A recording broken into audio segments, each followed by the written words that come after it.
Hello, smart and good looking viewers of KB's Unemployed Show. I don't expect a lot of you watching live today because it's opening day, one of my favorite days of the year. I'm going to talk about opening day. I'm also going to get into something that might be a little bit, I don't know, sketchy, but I'm kind of fed up with this and I'm done taking a back seat. I'm going to speak my mind because I can. And it all comes up right after this. It's KB's unemployed sheet. He's unemployed and didn't know what to do, so started a shade. Talks about stuff to kill time. He didn't know what to call it, so he called it KB's unemployed show. Hey, welcome, all you smart and good looking viewers of KB's Unemployed Show right here on YouTube. Or maybe you're catching me on Twitter. Doesn't matter. I think I'm going to start broadcasting to Instagram too, but not today. Anywho, we got a good show. It is opening day, one of my favorite days of the year. Unfortunately, I am contractually obligated to not talk about it, but I'm going to slip a couple of things in there because it is my favorite day of the year. But I'm also going to make a bold statement. I'm going to talk about a couple of things that a lot of people are afraid to talk about. And I don't really care anymore because I'm sick of taking a back seat on this stuff. And I'm going to dump my purse out right here on the show. Of course, I'm going to have news for you and Kenneth's quote of the day. And it all starts right after this.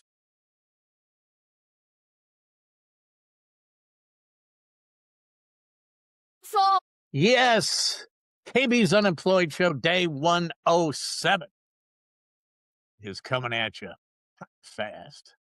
It's coming at you right away, man. Telling you something here. It is opening day, one of my favorite days of the year. I don't usually jersey up.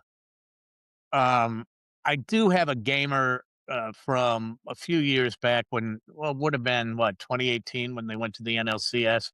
I do have that version, but today I'm rocking the old number 35. There it is. That's the number 35, the Waymo, the Billy Castro jersey, which I got for playing in a golf outing. It's autographed on the back, but it's a great keepsake. But I'm sorry, Billy, not that worried about the value of the autograph. But it is opening day, so I'm going to talk a little bit about opening day, and but I can't really dive into it.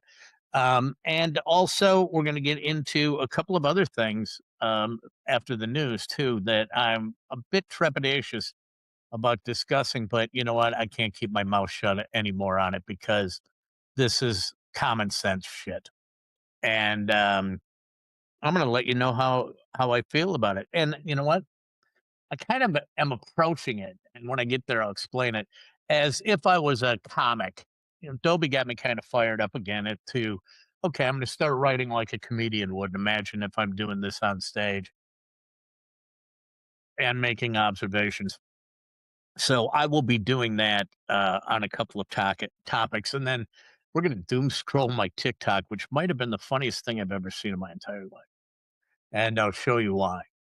But yes, it is opening day. The Brewers are taking on the White Sox. So the White Sox, who used to be the Brewers' mortal enemy, I think going back, if you're a baseball fan, you can remember the big Phil Garner, Terry Bevington brawl back in the early '90s, the bench clearing brawl. There was not a lot of love lost between the Sox and the Brewers.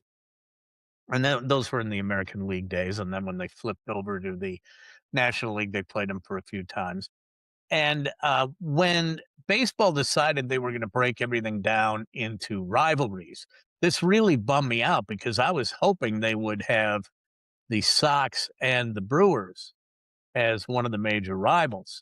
And it really didn't work out that way when they instituted it because they had to give the Cubs the Sox so they could have that, Cubs Sox thing, Mets Yankees type setup. And the Brewers, I guess we just got it was between the Brewers and the Twins is the only two left. So it's like, okay, You guys are rivals. I never really thought of the Twins as a rival when they were in the American League. The Twins were just the Twins, right? They weren't really rivals. I wanted the Sox, but hey, we got the Twins. I don't get fired up for it. It really doesn't make any difference to me how the Twins are doing. Whereas the Sox, there's some excitement there, and there's also I'm a Sox fan. Shout out to Bear fan Bob, who broke his ankle in 3 places. He's recuperating nicely, but he's a big Sox fan, and that's the only thing that saves him from being totally abused, for being a Bears fan is the fact that he is not a Cubs fan, and he likes the Sox, so that kinda evens itself out. But I also like the Sox because the Boucher brothers were 2 guys that stood up in my wedding, Tommy and Jimmy Boucher, and, they're from Joliet, and they are Sox fans. Well, I mean, Joliet, Southsiders, right? And so they are Sox fans, they are not Cubs fans. So I've kind of aligned with them because, they were both in my wedding. Tommy was my best man, so let's go Sox. And, for all the reasons that I said, the Cubs fans are, just obnoxious. Yeah, Sox fans might be portrayed as being, a little more redneck and the Cubs fans are a little more upper crust, but you know something, they're really not. I kind of think the Cubs fans are a little bit more trashy. But the Brewers, I'm going to ask you what I have the comments turned off for this because Sue has to work and we are going to, I think, make it a point to see if we can't watch at least 3 or 4 innings of every single Brewers game this year. It's our soundtrack to summer is, the Brewers games. We sit on the patio, we watch Brewers games, we get salted in the shell peanuts, which is an outdoor only food, by the way. You can't eat those inside, you'll be vacuuming for months.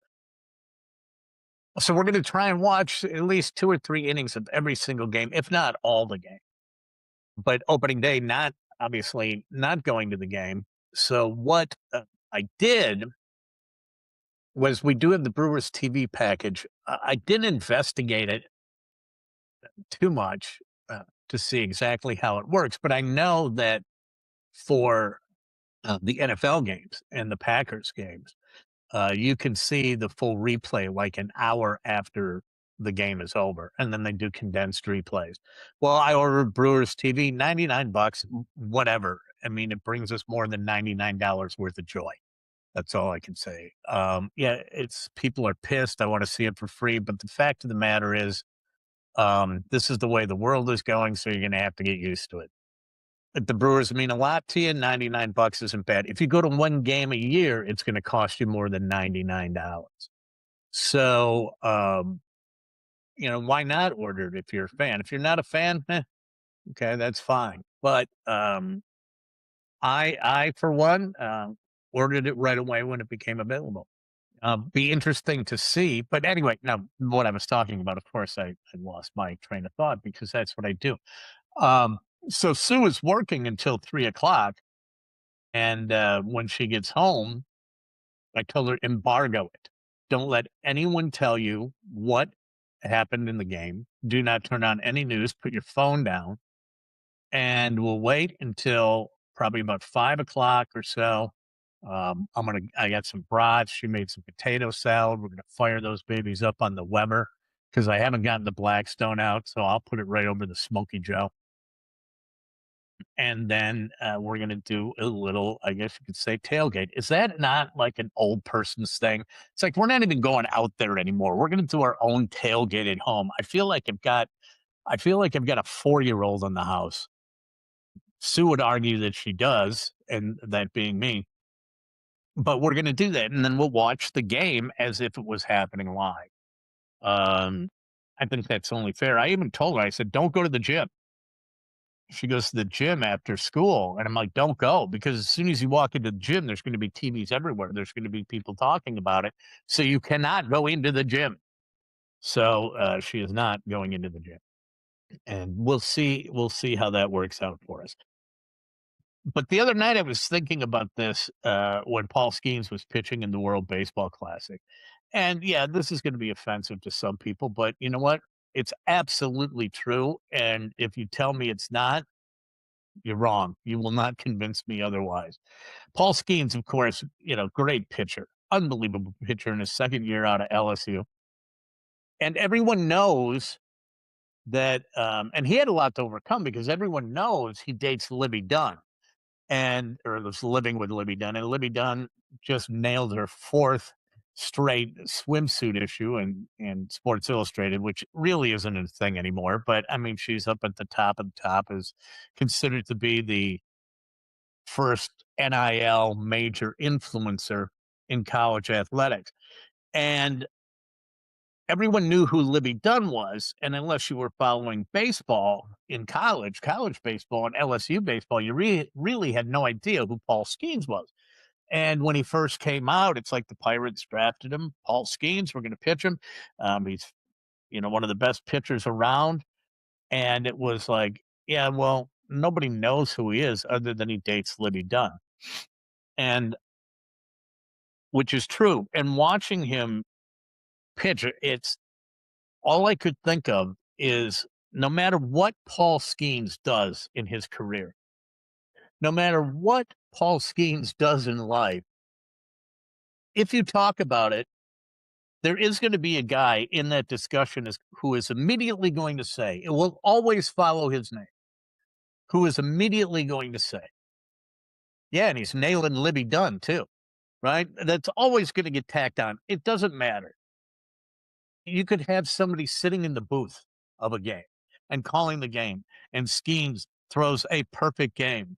And they say, that is Paul Skeens' second consecutive perfect game. He is not allowed a runner 54 in a row. Never been done before in baseball. And the color guy would go, yeah, and he's nailing Libby Dunn too. So he's got to crawl out from under that. I think his talent is going to do it. But hey, that's just the way that guys are. So opening day, I can't talk about it, not going to talk about it. I'm not out there. I am very depressed in the sense that this will be the first time in 33 years, the first time in 33 years, I do not get a media credential for the Brewers. And that is the hardest thing for me to deal with. Be perfectly honest with you. That sucks balls because while I never would go out to every single game, right? I'd pop out to about 20 or 30, for a few times, go into the booth, see the guys, Lev and Lane Grindle and Vinny and Rock, who I've known for all the way back to, and I'll play this one of these games too, when I was the original sideline reporter for the Brewers. Lasted 4 games because it was Matty, I, and Bill when we were young, and the Brewers sucked. So some of the stuff we did was just like obnoxious as all get out. But the team sucked bad. They were so freaking bad, and you had to have something to entertain people. But we crossed the line in the sense that we didn't do anything really bad per se, or offensive. We were just a little too irreverent. And it was like after 4 games, it was like, yeah, we don't see this working. I thought it was hysterical. But I do have a couple old videos of that, and I'll pull it out one of these episodes when I can talk sports. But anyway, so the game probably just finishing up. I don't want to know. I don't want to know. I do not want to know. So do not ruin it for me. But anyway, let's get this party started right. And I can't believe I just said that. Let's get this party started. That is like, oh Jesus, that is like the worst old person's comment in the world. Let's get this party started. But let's start with today's headlines, shall we? Today's headlines. In the news today, and I love doing this. A Finnish in the news today, a Finnish circus performer You had me at circus. His name is the Baron, and he broke the Guinness World Record for heaviest vehicle pulled by his nipples, hauling a 2,184-pound carriage using only chains that were attached to his nipple piercings. And of course, where did we see this? Well, the feat happened on a German TV show where his partner sat in the carriage to make the weight and he pulled it backwards with his nipples sticking out. He refers to them as the world's strongest nipples, but he passed the previous record, which was held by an American performer by the name of Sage Werbach, who had a much better nickname than the Baron. Sage went by the name as the Great Nippolini. I'm there for it. I am very, very happy for it. This is Jim Rose circus stuff too. But he passed it by about 5 pounds, and he still now he has the weight pulling with his nipples record, and he also holds another one. He has the Guinness World Record for heaviest weight lifted by his nipples, where he lifted 71.87 pounds and held it for only over 8 seconds using only his nipples. The Great Nippolini. Well, that's the Baron, the Great Nippolini. I don't know any update if he's going to be doing that, trying to regain his title. But it's just guys that do this. I mean, yeah, you have Sydney Sweeney try and pull this feat off.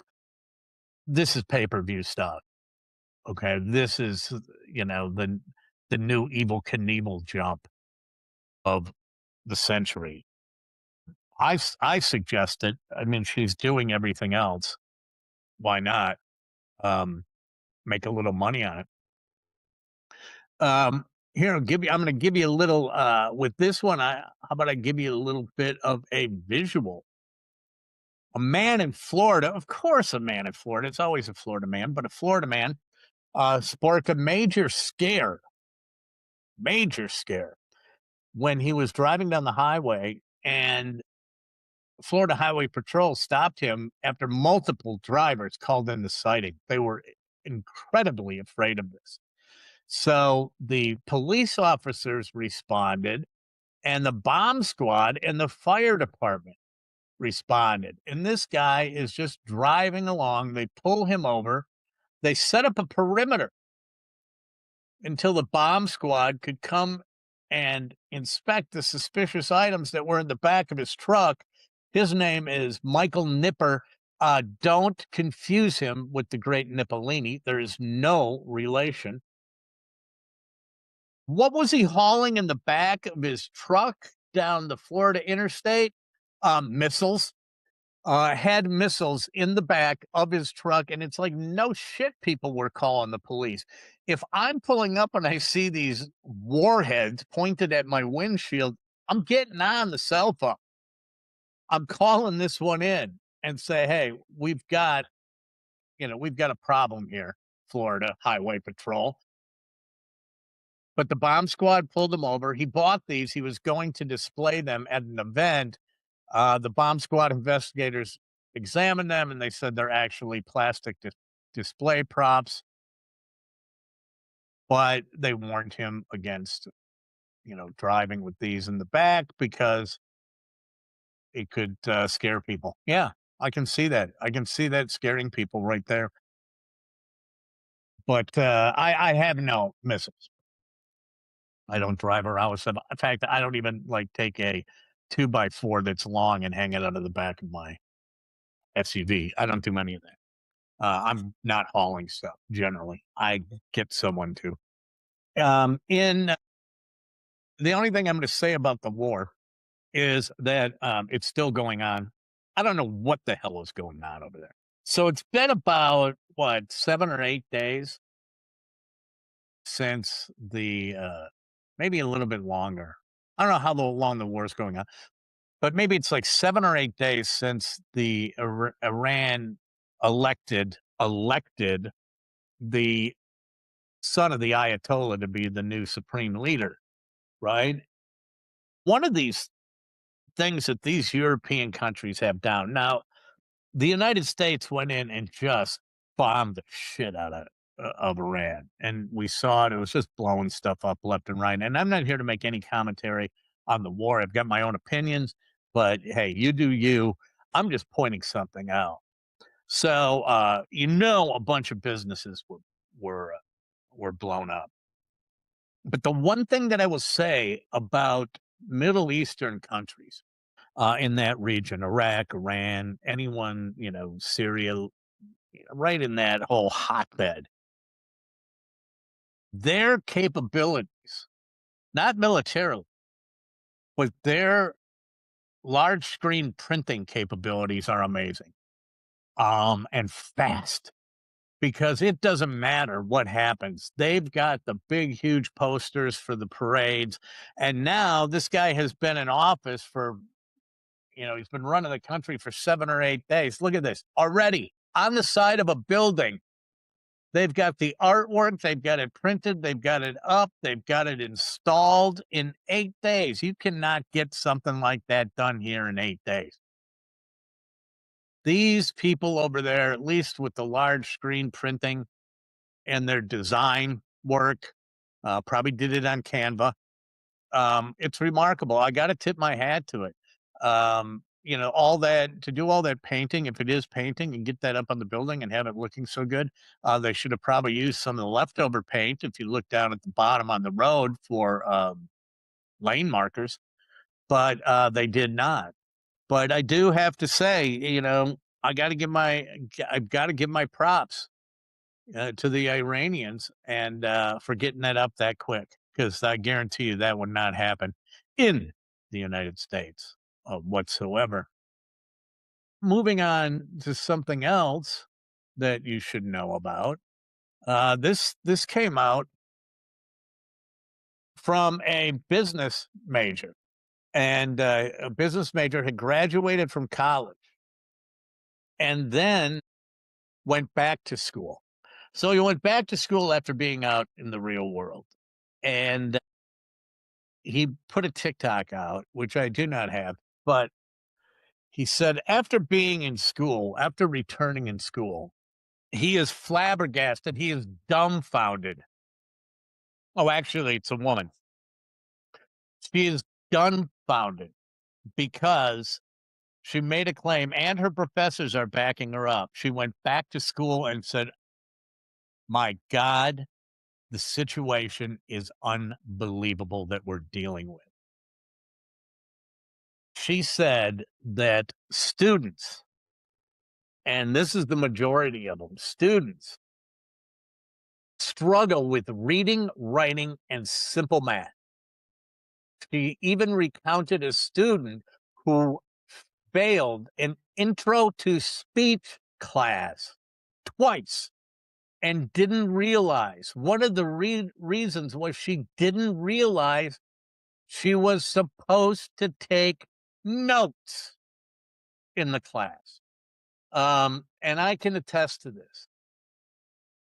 And professors have commented, and specifically this one. And I actually had put this in my syllabus day presentation. One professor commented, I have students who will write entire essays as one paragraph. Yes, yes, one paragraph. To the point that the slide in my syllabus day presentation just said, can I get a paragraph break somewhere at least once during this semester? I'd have them do a blog. I'd have them do a one-page blog or answer a question. I got no paragraph breaks, not a one. Some of them, but I mean, I got these long manifestos with paragraph breaks. I stopped doing it, and when I first started teaching, I stopped giving out a lot of writing assignments that were long. And what I found out, the reason being, was I found myself spending an awful time grading because the grammar and the use of the English language was so horrible that the majority of my time was spent rewriting stuff. And I'm like, whoa, whoa, whoa. Finally, after maybe 3 semesters, I said, screw this. I'm not teaching. It's not my job to teach them how to use proper English. If they don't know how to do it, they're going to get crushed for it. They can go somewhere else and find it, but I'm not taking that on. So now what I do is I use maybe 3 different color highlighters and I'll go grammar. Grammar is green, word choice is yellow, punctuation incorrect is a certain color, whatever the case may be. You go find it. And you would not believe how many people that when I do it and they do drafts on a project and I show them where that is, it comes back and it's not changed. Oh, I mean, it's ridiculous. It's absolutely ridiculous. And then they wonder why they can't get jobs. Oh, I spent all this on college. I can't get a good job. Yeah, because you can't write a fucking business letter. So the schools, I consider that to be high school that's failing them. Maybe maybe one day I'll get on my soapbox here and I can go off on why the education system in our country is the biggest problem that we have because it's a nightmare. The stuff that I get, and they're great kids. I mean, many of them are very, very good kids, wonderful people, exhilarating, fun, just can't write. And the last thing that I want to touch on is a Pennsylvania woman. I love this. Has had her teacher career. They're still canceling, and who knows? Maybe I don't have enough subscribers, so I probably won't be canceled for this. Unless it goes viral, then people can go off on me. But you know what? I don't work for anyone except myself. I can go away at any given time, so I don't really care. But anyway, a Pennsylvania woman claims her teaching career has been derailed because of college administrators who unfairly disciplined her over a photo that was taken years previously. And that photo showed her, and this isn't a long time ago. She's 25 and she's a single mother of 2. Her name is Stacy Snyder at Millersville University. Excuse me. She is suing the school because she said she was unfairly disciplined over a photo that shows her wearing a pirate hat and drinking from a plastic cup. Well, I told my son when, and he doesn't even have Facebook, and he never had it, and it's like, God bless you. But I told him when you're applying to schools, don't like the university. So don't say I like SLU or I like this because that gives them access to look at your shit, and they're looking at your stuff, right? And I look at it. Once I get a list of students, I immediately go to Facebook and look and see if I know who they are, or I'll go to Instagram. Okay, I'll get an idea of who this person is. I get an idea of who that person is. What makes them tick, yada yada yada. Um, so this woman is charging that Millersville University accused her of promoting underage drinking after they discovered this photo, which was called "Drunken Pirate." Now, at the time the drunken pirate photo was taken, she was of legal age to drink. And it was a red Solo cup, so you could not see what was inside. So there was no proof that it was alcohol, right? They discovered the image last May. She was a senior. She was a student teacher at a high school. A university official told her the photo was unprofessional and could have offended her students if they found it. Okay, here's the kicker, folks. So, where did they find the photo? OnlyFans? No. No. Pornhub? No. They found the photo on MySpace.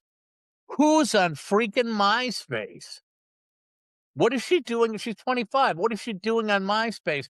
Who is, it's who are just Tom. Tom's her only friend. Who is on MySpace? Seriously. Unless this is something that I'm missing and the kids are all going back to MySpace because everybody else is on Facebook and this has become some sort of an underground thing for them. If that's the case, then all right. But MySpace, I haven't even thought about MySpace for years at all. And that's where they found it. And then what I also want to know is what administrator is combing MySpace? What are you looking for? That you're on MySpace, there's gotta be some underground thing there that's just nasty, is something going on. But, Piper is not here, so that is the news for today. MySpace, I mean, I think I have a MySpace. I wouldn't even know how to get into it.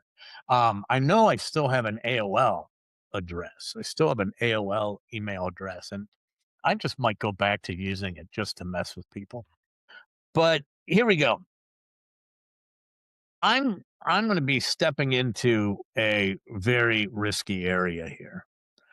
Um, but I saw this and then I heard the response from, the people in the city, the people running the city of Milwaukee. Let me first say, there is no way on God's green earth I will ever move into the city of Milwaukee. The taxes are insane. They the schools suck, and that is not all of them. Collectively as a whole, MPS sucks big time. And hey, you can say no, they don't. Well, yeah, they do. All you have to do is go check the government statistics on proficiencies when kids graduate and when they do the test in fourth grade, eighth grade in high school. Right? It sucks. They're not doing their job. So I am not in any way, shape, or form moving into that city. And the other reason is that it's run by idiots, absolute complete idiots. And when I found this, I stumbled across this word, and I always like it when people start arguing about the government and the Constitution and all that bullshit. Well, let me just say this. I'm going to state this emphatically right now, and people out there need to know this. I am not, nor have I ever been affiliated with any political party. I think if you talk to me, you're going to realize I'm not left by any stretch of the imagination. But that doesn't mean I'm insensitive. That doesn't mean I don't care about them. I just don't have time to picket and protest. And, I'll leave that up to other people. And when people say, obviously, I'm more conservative, but I look at it and I go, no, this isn't Republican versus Democrat. This is the I've got my head screwed on straight versus what the fuck are you thinking? And so even a long time ago, we're going back 20, 30 years before everything got so politically divided. And I do have the old videos. And since it's election season, to see how young I am, uh, I got sick of I don't even remember what election it was, but I got sick of the whole thing and how they use only bits of the truth in the ads and the political ads. So I did a whole campaign where I'm KB, I'm running for everything or anything. Just write me in because I've got more sense than any of these guys. And I called it the common sense party, right? I get really pissed off when people say you're a Republican. No, you don't. Number one, you don't know me. And if you want to be a Republican, fine. If you want to be a Democrat, fine. But don't just assume that I am that way. And the reason that I say that is because I find it incredibly offensive. Even if I lean to the left, I would find it incredibly offensive too, because basically when someone stereotypes you in that way and says you're this, I just say, well, no, don't assume that I am that just because I say what I say. And furthermore, I am not that because I have a mind and I'm capable of making my own decisions and coming to my own conclusions. So, therefore, if you paint me and put me into a political party, which is basically just a money machine. Okay, that's the only reason you have political parties is because that's where the cash is. Because you can't win as an independent because there's no independent money out there. So all the money just they pile money on top of everything, and anyone who is an independent gets absolutely smothered. But if you were to call me a Republican or if you were to call me a Democrat, what you're basically saying to me is that I blindly follow a political dogma and I don't have the sense to come to my own conclusions because I just follow the planks of their platform, which couldn't be further from the truth. I look at things from a very pragmatic point of view. And I am not no longer going to be quiet on this stuff. And I was thinking about this and did a lot of soul searching on it too. And you got to know exactly who you are because and I'm gonna I'll warn you right now, these takes are going to the right on this next issue. Is going to the right, but it's going to the right because I'm gonna point out stupidity, literal stupidity. Okay. Because the left allows this type of behavior. Okay. So I'm immediately gonna get painted as a, a MAGA or something like that. It's like, no, I just have fucking common sense. So where we're at is that the city is a train wreck. The country is a train wreck. If you turn on any late night talk show, they have no problem. You know exactly where everyone stands. But somehow, over the last couple of years or several years, probably the last 25 years, people that lean more conservative have become demonized and people call them names. You're a bigot, you're a racist. No, I just have freaking common sense. I'm not buying into what somebody's selling me. Okay. I just believe in certain things and I don't have a problem with that. Number one, I'm not racist. Okay. The dictionary definition of racism is you're racist if you believe that you are superior to any other race. Look it up. Racist is not that you say something that someone of that race doesn't like. Okay. Then you're just a those people, yeah, they're racist out. They're assholes, right? But if you just point something out, that doesn't make you racist. It just makes you mildly observant. But what happens? Everyone shouts you down, calls you names, and you just go, okay, man, I don't need it. I don't need it. Well, when I saw this, I went, screw it. I got to point this out because this is absolutely ridiculous. Now, when you get in these arguments with people and they start talking about, they throw around these platitudes and you'll get both sides going. So someone on the left will say, this is a threat to our democracy. So the smart ass comeback from someone on the right always is, the United States, I'm sorry, it's not a democracy. It's a constitutional republic. Okay, way to flex with your knowledge, your civics knowledge. It really doesn't matter because the United States is not a democracy. The United States is not a constitutional republic. What the United States is, it's not a monarchy, right? It's not a dictatorship. It's just not. It's not a fascist regime, if you will. What the United States government is, and I will take this all the way down to its village form, to village trustees. What it is a kakistocracy. Kakistocracy. What that is, it's spelled Kakistocracy, kakistocracy. And what a kakistocracy is, if you don't know it, this accurately describes precisely what the United States is. Kakistocracy is a government run by the worst, least qualified, or most incompetent people. Um, man, oh man, you're right. We're a kakistocracy. Everybody in the every single person that sits there that is in a position of government has in a governmental position, in an elected position, is a freaking moron. Number one, they're a moron because they ran,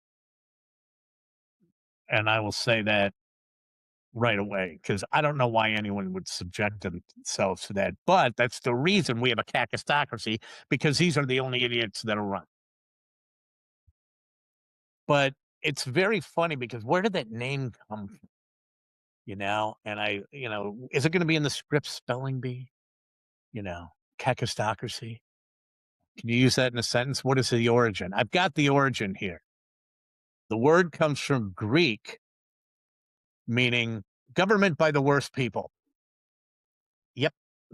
The decisions they make are absolutely moronic. Absolutely moronic. I could sit here all day and go down the things that make me just shake my head that are so obvious. And the funny thing is there's a lot of people out there that are intelligent. And this is how stupid the people in government are. They sit there and they gaslight you and they just, no, that's not true. And it's like, how dumb do you think we are? How freaking dumb do you think we are? We're not that stupid. There's a lot of people out there that are that stupid because I don't consider it necessarily to be stupid, but it's probably tied into the whole thing about kids coming out of high school and everything like that. They can't read. They certainly don't teach them civics. They have no idea what the role of anything in government is. So, yeah, are we losing our government? Yeah, absolutely we are. It's being, bred out of us generation by generation because they're just not learning stuff. But it is a kakistocracy. It is run by absolute morons. The last presidential election, uh, because I lean conservative, I had someone say to me flat out, "Yeah, you vote support Trump." And I said, "Well, first of all, I'm not going to tell you who I voted for. But second of all, since you've thrown down the gauntlet, I'm going to tell you exactly who I voted for." And I voted for myself. In the presidential election, I wrote myself in. Why? Because our government is a kakistocracy. I'm of the belief that if you don't vote, you can't bitch, right? Did you vote? No. Okay, then shut up. I voted my conscience, and my conscience is quite simply this. Of all the people that they gave me the choice of voting for president, I believed in my heart of hearts that I was the only one qualified to run the country. Plain and simple. I'm telling you, these people in Congress are not our best and brightest at all. The people in our city offices are not the best and brightest.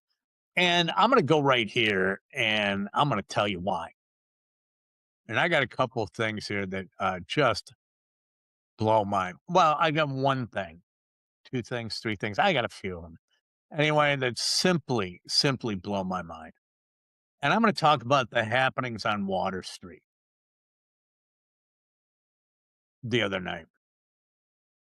And Water Street, I haven't been down there. That's where we used to hang. When I was in my 20s, you could have called me the mayor of the Harp. My wife and I were in the Harp all the time. My buddy and I lived in Yankee Hill.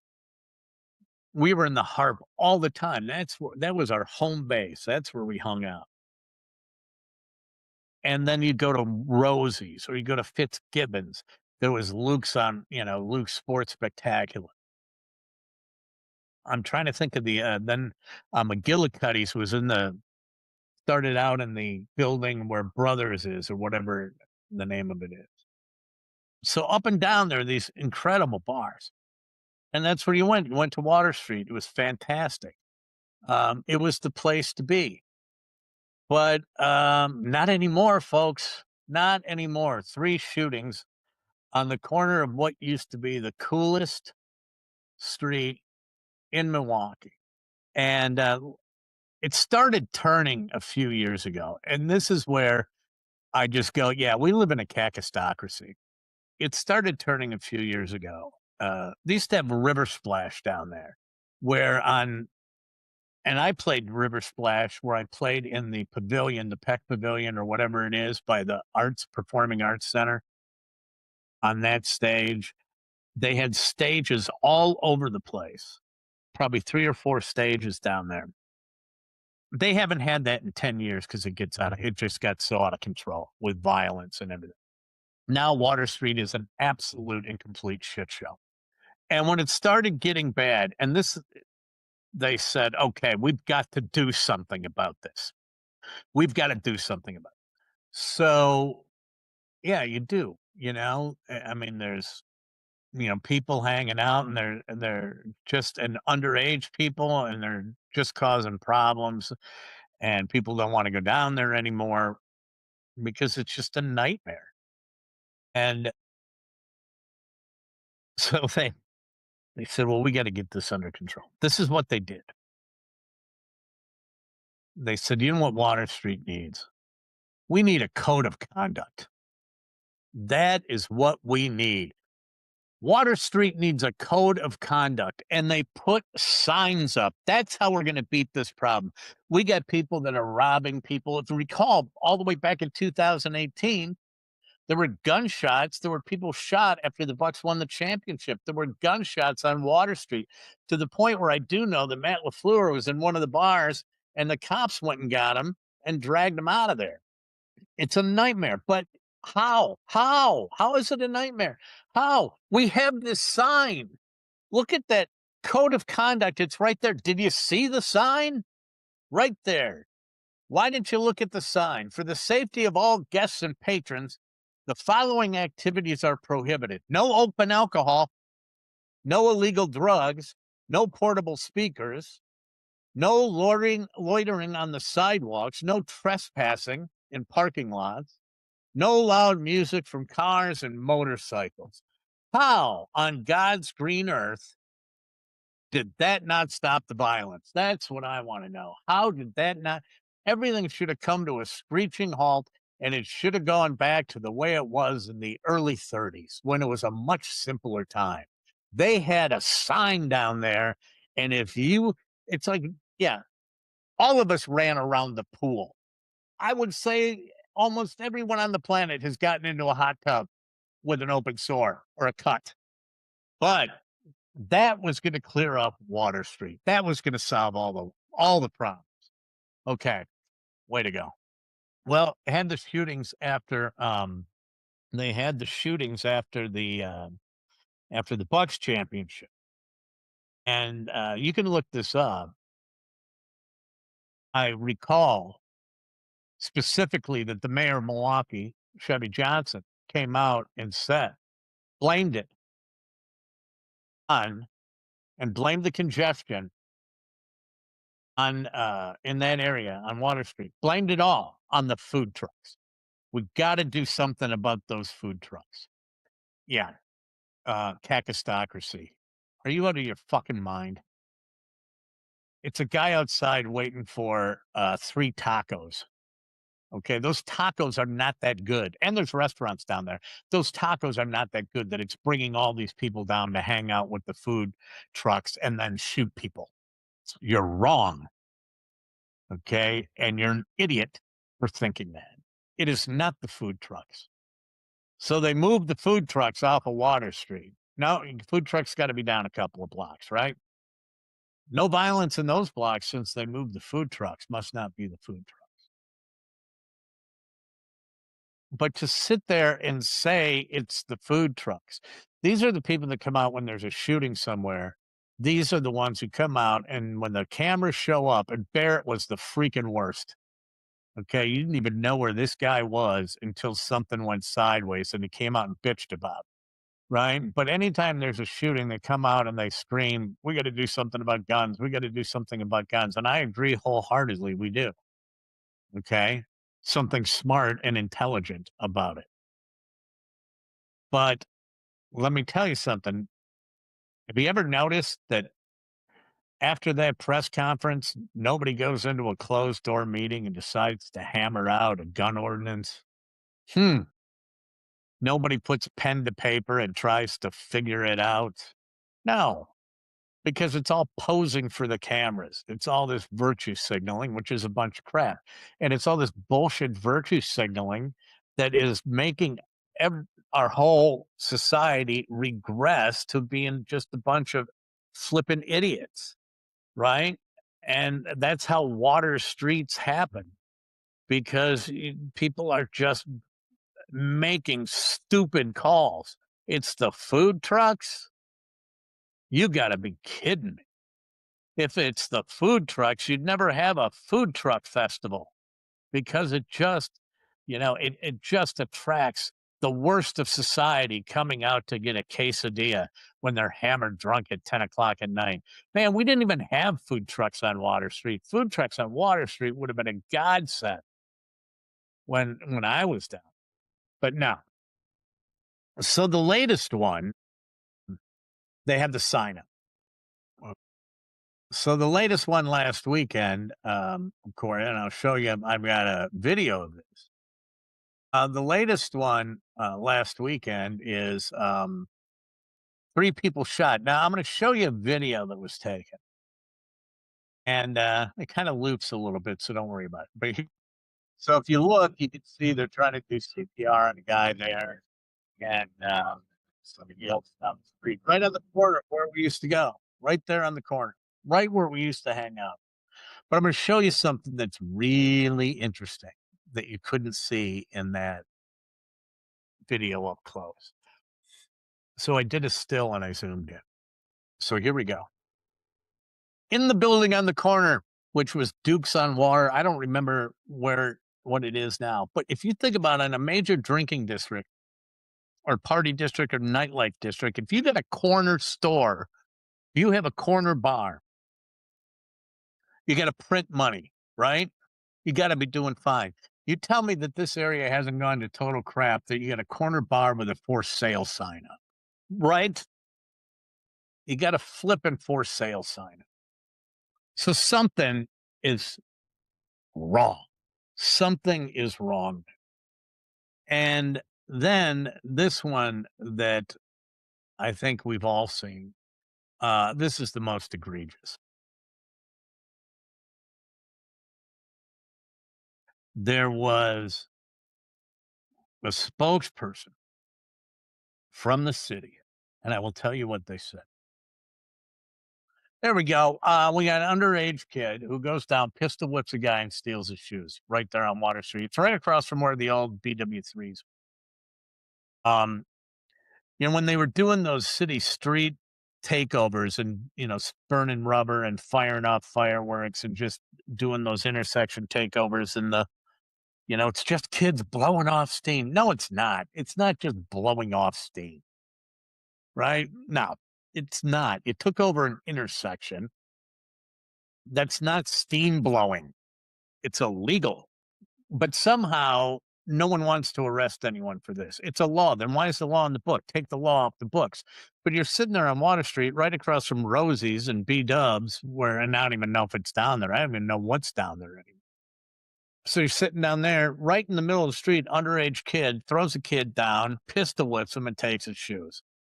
Okay. Why? Why did he do that? Why would anyone do that? Why? Because they didn't read the fucking sign. Had they read the sign, everything would have been great. Everything would have been just fine if they'd only read that sign and behaved. That should have gotten everybody in line.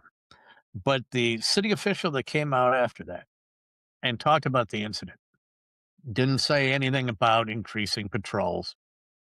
Didn't say anything about the safety of the patrons down there. Didn't say anything about the businesses at all. They said, well, they did say something about the businesses, and this is what they said. Well, we encourage the businesses down there to put no loitering signs up in their windows. I'm just going to leave that sit right there. They had these signs, and someone went, you know what we need? We need another sign. Yeah, we don't need a we don't need more cops down there. That wouldn't be right. They're just blowing off steam and you know pistol whipping people. I mean, come on, just kids being kids. But I think if every business had a no loitering sign in it, I think we would know. I think we would look at it and say they would finally say, "Hey, they're not messing around. That whole area is unified because they have a sign in every single one. So they mean no loitering. They mean we cannot be here. Are you dry shaving me? Do you honestly think, Mayor? Do you honestly think, are you that freaking dumb that you truly believe that a guy who is willing to pistol whip somebody for shoes is going to follow the directions on a sign? Are you kidding me?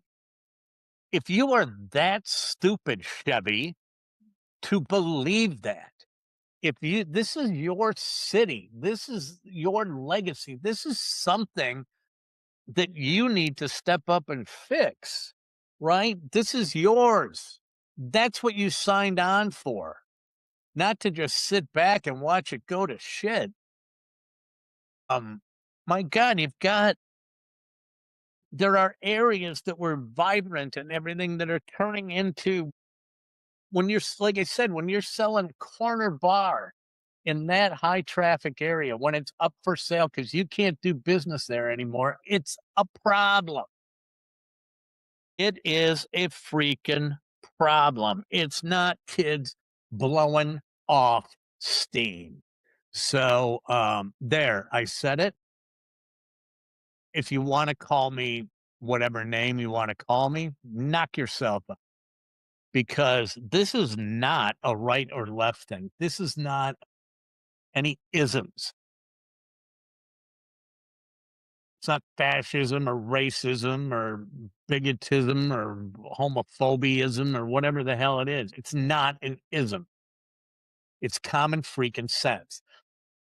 Treating other people with dignity, understanding that you don't act like a freaking psycho in public. I don't have time to go into it right now. We were going to doom scroll my TikTok, but it's been about an hour, and I got on a soapbox here. But it's absolutely it's just mind-boggling. It defies any logic. And all I can say about this is that uh, somebody better get their shit together. And of course, here's the other thing. I'm just going to point out this one fact. And again, as I stated emphatically, for the record, I am not a Republican. I am not a Republican. In fact, I'm not a Democrat. I'm not a Republican. I am an independent. I wouldn't even know if I wanted to be a Republican. I wouldn't even know how to sign up for the Republican Party. I don't even know how you do that to be a registered Republican. I'm not registering for anything. Okay.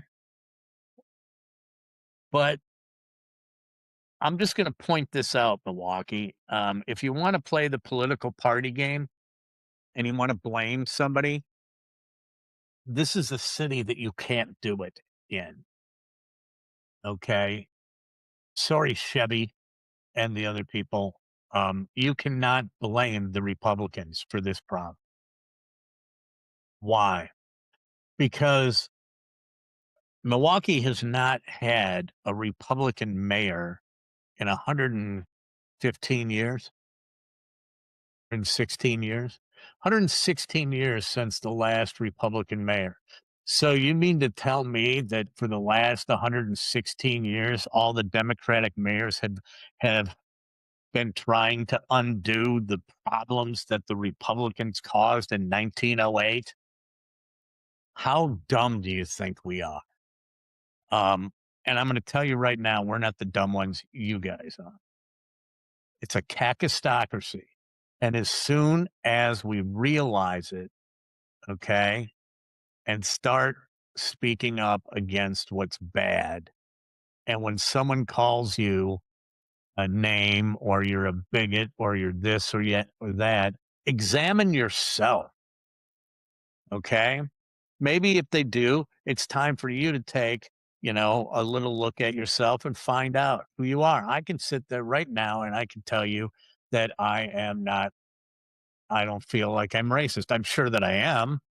Okay. I'm sure there's some psychoanalyst. I've said something that is, offensive and ergo I am a racist, but I'm not sitting there, putting swastikas anywhere and stuff like that. No, I mean, I'm not calling for the elimination of an entire race. I'm not. I'm all, what, you know what I'm calling on? People that act like freaking members of a society and not like a fucking idiot. So, but just remember, just want to point out if you're ever going down to Water Street, just want you to remember these things. No open alcohol, no illegal drugs. Although everyone who I knew down on Water Street when we were drinking there was probably bogged down with illegal drugs. Portable speakers didn't have them. Loitering on sidewalks. Well, what does that mean? Because if the bar's too crowded to get in, are you loitering? Um, Unbelievable. Milwaukee's a shit show. The government or the country is just out of control. Why? Because everyone there is a moron who is looking out for one person and one person only, themselves. And they're saying and doing the things that will get them more money for special interest groups and reelected so they can keep getting more money. Plain and simple. Plain and simple. Because if they really cared about their constituents, they wouldn't be harping on these social justice issues. They'd be figuring out how to fucking get a TSA line to under 5 hours. That's what affects the American people. But instead, you're just stonewalling all this stuff because you're standing on your principles because that's what you think that's what you think that your constituents want. Well, listen, you stupid idiots. The constituents don't care about that. They don't want to be there 7 hours before their fucking flight. That's what and your constituents care about. So why don't you get that shit straightened out? Sorry, I'm pissed off because I don't hate the left. I don't hate the right. I hate stupid people. I hate dumb people. And I think it's time for everyone to stop being cowardly and speak up for just what is the decent thing to do and how do you treat other people decently instead of worrying about what name somebody might call you, how they might back you into a corner. You know what? I'm at the age right now, and maybe it is. Maybe I'm getting to be an old guy yelling at the cloud, but I'm at the age right now. I'm sitting here going, fucking cancel me. Please do. Cancel me. I'd love to go away. I'd love to go away and not have to deal with anything. So cancel me. So that's an open invitation. Anyway, I wanted to go through my doom scrolling of my TikTok because we'll do that on Tuesday because it might be the funniest thing I've ever seen. And thank you for humoring me on this. I deeply, deeply appreciate it because I just got fired up and I felt like I would be remiss if I didn't say anything about it. So, to that end, I'm finishing up for the week. And how am I going to finish this up? I'm finishing it up with Kenneth's quote of the day. Kenneth, of course, the most learned and philosophical American pit bull terrier out there. And here is Kenneth's quote of the day for you. Take this with you. Quite simply, play ball. Let's go. It's opening day. Let's watch some damn baseball. Let's have a summer, huh? What do you say? Let's go out. Let's have fun. Let's not pistol whip anyone over the weekend. Let's see if we can get past that. And let's simply make good choices. And that's it for this episode of KB's Unemployed Show. If you want to follow me on my unemployed journey, just subscribe to my channel below or dive into one of the playlists for all my